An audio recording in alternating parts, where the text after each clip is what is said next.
Hello students, in this session we will take up quadratic comparisons. Now, quadratic comparisons is very important for your prelim examinations like IBPS PO prelim, IBPS clerk prelim, SBA PO prelim, SBA clerk prelim.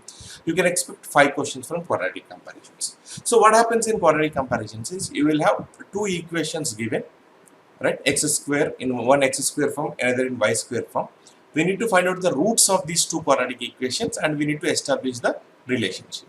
Now, how to find the roots? There is a traditional way of finding out the roots. What is that? Using your formula minus b plus or minus under root b square minus 4ac by 2a. If you take your quadratic equation as ax square plus bx plus c is equal to 0, a not equal to 0. One is by using formula method, second by using factorization method, right? Now, the same factorization method, same thing, whatever you are doing, take what you call right middle, multiply what you call x square term and constant term, right middle term as sum of two numbers, a difference of two numbers such that they are equal to your middle number. So, same factorization, we'll try to put it in a different way. I'm not doing anything new. The same thing which you are doing, we will see it in a different way. Okay, let us see directions. In the following questions, two equations numbered 1 and 2 are given. You have to solve both the equations and give your answer as 1 if x greater than y, 2 if x is greater than or equal to y, 3 if x is less than y, 4 x less than or equal to y, and x equal to y, our relationship cannot be established. That means you are not getting any definite relationship. Then we'll take up option 5. If both the quantities or roots are equal, then also we'll take up option 5. Okay. Before we start solving, I will give you a general form of the quadratic equation. Ax square, let's say, we say this is the general form of the quadratic equation, where a not equal to 0, right? Now, what we need to do is either use formula or factorization method. The same factorization method I will try to tell you in this way. We will multiply x at coefficient of x square and constant term. Let's say a into c is positive. Now, what we do is we will write b as sum of two numbers, right? Then if a into c is negative, we will write b as the difference of two numbers. If a into c is positive, we will write b as sum of two numbers, right? Such that their product is equal to a into c and their sum must be equal to b. Here, such that their product is equal to a into c and their sum is equal to b, right? So, after that, what we do is, once we write this, sum of two numbers or difference of two numbers, while writing the roots, we have to change their signs. And most important thing is, you have to divide with the coefficient of x square. If there is no coefficient of x square, that is nothing but there is no coefficient means the coefficient is 1. So, you divide by 1, you don't divide by 1, it won't make any difference. So, we will multiply a x square coefficient and constant term. If a into c is positive, we will write b as this middle value as sum of two numbers. If a into c, the product is negative, we will write b as difference of two numbers. Whatever numbers you get while writing the roots, you have to change the sign. That means if it is a positive number, we will write negative sign. If it is a negative number, we will write the positive sign and we will divide with the coefficient of x square, that is a. If coefficient of x square is not there, that means it is equal to 1, you need not divide. Okay, let us look at this. We have to, first question, we have two quadratic equations. Let us take this one. What is a into c? A into c is minus 70 and how much is b? B is minus 3. When a into c is negative, we have to write b as product of two numbers, right? We have to write b as a difference of two numbers, right? If a into c is negative, we have to write b as difference of two numbers such that their product is equal to minus 70 and their sum is equal to minus 3. So how will you write this 70, right? How will you write this 70? You tell me. 10 and 7. 10 and 7, 70. 10 into 7, 10 and 7 difference is 3. 10 into 7 is 70. But we should get minus 70 and difference should be minus 3. So I'll take larger number as negative. Minus 10 into 7 is minus 70. Minus 10 plus 7 is minus 3. While writing the roots, we have to change the sign. So what will be the root? Minus 10 will become plus 10 and plus 7 will become minus 7. And what is the coefficient of x square? Nothing here. So we need not divide. If there is a coefficient of x square given, then definitely we have to divide with that coefficient also. So we have got the roots of x as 10 comma minus 7. Let us take this. How much is a into c? A into c is 70. What is B value? B value is 17. Now what we need to do is A into C is positive. We need to write B as sum of two numbers, right?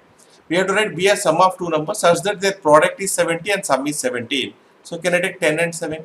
So what is 10 into 7? 10 into 7 is 70. 10 plus 7 is 17. So while writing the roots, we'll change the sign. Minus 10, minus 7. So if I change the sign, what will happen? And divide by coefficient of y square. What is coefficient of y square? Nothing here, so 1. Now we have to compare. If you take 10, so obviously positive number, these two are negative numbers. So 10 is obviously greater than these two roots. If you take minus 7, minus 10, obviously minus 7 is greater. Negative value, the smaller value will be greater. So minus 7 is greater than minus 10. But when you take these two roots, minus 7 and minus 7, these two are equal. So what is the relationship? X is either greater than y or it is equal to y. X greater than or equal to y, it is present in your second option, right? If you see here, x greater than y, x greater than or equal to y, it is present in your second option. Okay, you got this point clear, right? Let us take up one more question, you will get clarity. So second question, first equation 9x square minus 92x plus 99 is equal to 0. Second equation 18y square plus 181y plus 171 is equal to 0. Now don't break your heads and saying that such a big equation, let us find out the roots. 99 into 9, 18 into 171. See here, sometimes what happens is the most difficult questions will have easy solutions. Now just observe these students. You have studied sum of roots and product of roots. In a quadratic equation, what will give you sum of roots? Minus b by a. Well, how will you get product of roots? Product of roots is c by a. Right? Now, if you see here, what is my sum of roots here? Sum is minus of minus 92 by 9. That is 92 by 9. What is my product? C by a, 99 by 9. So, obviously you can see here, sum of the roots is positive and the product is positive. Now we know roots, we have two roots, right? So product is positive means what are the possibilities? The possibilities are both are positive or both can be negative. What is positive into positive? Positive. What is positive into negative? Negative into negative? Positive. So product positive means we have two cases. Either both the roots should be positive or both the roots should be negative. If product is negative, what will happen? What is the case possible? One root is positive, other is negative. Positive into negative is negative. That's the only possibility, right? So depending on the sum, we will say which root is positive, which root is negative. Now product positive means either both the roots should be positive or both the roots should be negative. Then you have to look at sum of the roots.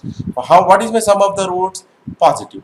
When sum of the roots is positive means product positive, sum positive. You see here, what is the sum here? Positive plus positive is positive, but negative plus negative will be negative. So what will happen here? Both my roots, what is the value? It is irrelevant. I am saying both the roots are positive. Now see here, what is my sum of roots? Sum of roots is minus b by a, minus 181 by 18. And what is my product of roots? 171 by 18. So what is my product here? Positive. And what is my sum here? Sum is negative.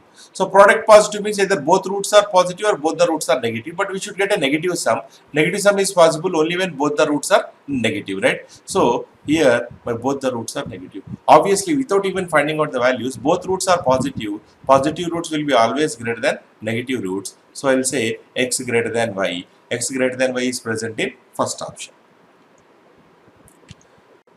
Okay, this should be question number 3. We have missed out question number 3. Okay, we have question number 3 here. Then okay, so 4 here. Okay, let us solve in order. Okay, let us take up this question. X square plus 11x plus 30 is equal to 0. So how much is a into c? 30. What is my b value? 11. Now a into c is positive. So write b as product of two numbers. Write b as write b as sum of two numbers, right? So a into c is 30. So we can write b as 6 and 5. 6 into 5 is 30. 6 plus 5 is 11. So while writing the roots, you have to change the sign. Minus 6, minus 5. So we don't have coefficient of x square here. So obviously 1 here. So we are not dividing this. Now see here, how much is a into c? A into c is 12. And how much is my b value? 7. So as a into c is positive, we need to write b as sum of two numbers. So we can write this as 3 and 4 such that their sum is equal to b and their product is equal to a into c. 3 into 4, 12. and 3 plus 4 is 7. While writing the roots, we have to change the sign, minus 3 and minus 4, and we have to divide by coefficient. What is my coefficient? Nothing given here, it's 1 here. So minus 3, minus 4. So here, minus 6, minus 5. If you take minus 6, less than minus 3, minus 4, negative value, smaller value will be greater. Minus 5 is less than minus 3, minus 4. So clearly I can say x less than y. Your option is choice 3. Right? So question number 3, 21x square minus x minus 10 is equal to 0. So okay, this is the first question we have come across where there is coefficient of x square. If coefficient of x square is there, while writing the roots you have to divide with that coefficient. Then 35y square minus 11y minus x is equal to 0. So we also have coefficient of y square. So we need to divide with that while writing the roots. You have to remember that, right? So how much is a into c if we take the first equation? 21 into minus 10, minus 210, and b is minus 1. Now, as a into c is negative, we need to write b as difference of two numbers. So 210 such that this what you call the product must be equal to a into c. So we can write this as 15 and 14. 15 into 14, 210. 15 and 14 difference is 1. But we should get b as minus 1. So I am taking the larger number as negative. Minus 15 plus 14 is minus 1. Minus 15 into 14 is minus 210. So while writing the roots, what will happen? You have to change the sign. Minus 15 will become plus 15. Don't forget, divide with coefficient of x square. In the earlier questions, whatever we have discussed, the coefficient was 1. So if you are not dividing also, it is not making any difference. So to divide by 21, minus 14 by 21. 7 2s, 7 3s. 3 5s, 3 7s. So x is 5 by 7 or minus 2 by 3. Okay, let us see how much is a into c. 35 into minus 6 is minus 210. How much is b value? Minus 11. So a into c is negative. So write b as difference of two numbers. So we can write this as 21 and 10. 21, 10 difference is 11. 21 into 10 is 210. But we should get minus 210 and minus 11. So larger number and take negative. Minus 21 plus 10 is minus 11. Minus 21 into 10 is minus 220. Minus 210. While writing the roots, students, you have to change the sign. Minus 21 will become plus 21 by 35. Coefficient is given, so don't forget to divide that. So plus 10 will become minus 10 by 35. 5 2s, 5 7s. Minus 2 by 7. This is 7 3s are, 7 5s are. So what are roots of y? 3 by 5, comma, minus 2 by 7. Okay. 5 by 7, just here, minus 2 by 7. Obviously 5 by 7 is greater. But when you compare 5 by 7, comma 3 by 5, which is greater? Obviously 5 by 7 will be greater, right? So 5 by 7 is how much? You know that, right? Around 71%. And how much is 3 by 5? 60%. So this is greater than these two. But when you look at this way, minus 2 by 3 is less than 3 by 5. So in this case it is greater, in this case it is less. So we cannot establish a definite relationship between the equations. So we will say no relationship. It should be your option 5. Okay. Question number 5. 32x square is equal to 512. Now students, 32 is 2 power 5. X square is equal to 512. 512 is 2 power 9. 2 power 10 is 1024. So 2 power 5 goes 2 power 4 times. So this implies x square is equal to 16. X is equal to plus or minus 4. Now 16y cube minus 14y cube is 2y cube is equal to 128. 2 goes 64 times. It's a simple equation. Y cube 64 means y cube is equal to 4 cube. From this I can say y is equal to 4. Now x value is plus 4 or minus 4. If it is plus 4, both are equal. If it is minus 4, x is less than y. So I can say x is less than or equal to y. It is present in choice 4. Right, students? So you can see a star mark. Star mark indicates this year previous actual bank exam question. This is a memory based question given by your students. So we will stop here, students. So we have taken up few, we have seen how to find the roots of quadratic equation. Maybe in future classes we will take a few more questions so that you will get familiarity. One thing for sure, if you want to be fast in finding out the roots, then don't use that formula method, factorization method. Same factorization method, but I am trying to put it in a different way. Here, if you want to get the roots faster, you should be good in your multiplication tables. That is what we have discussed in your speed maths class. So if you are good with your multiplication tables, up to 20 multiplication tables, then you can solve these questions very easily. Okay, students, thank you so much. So stay home, stay safe, prepare with time classes.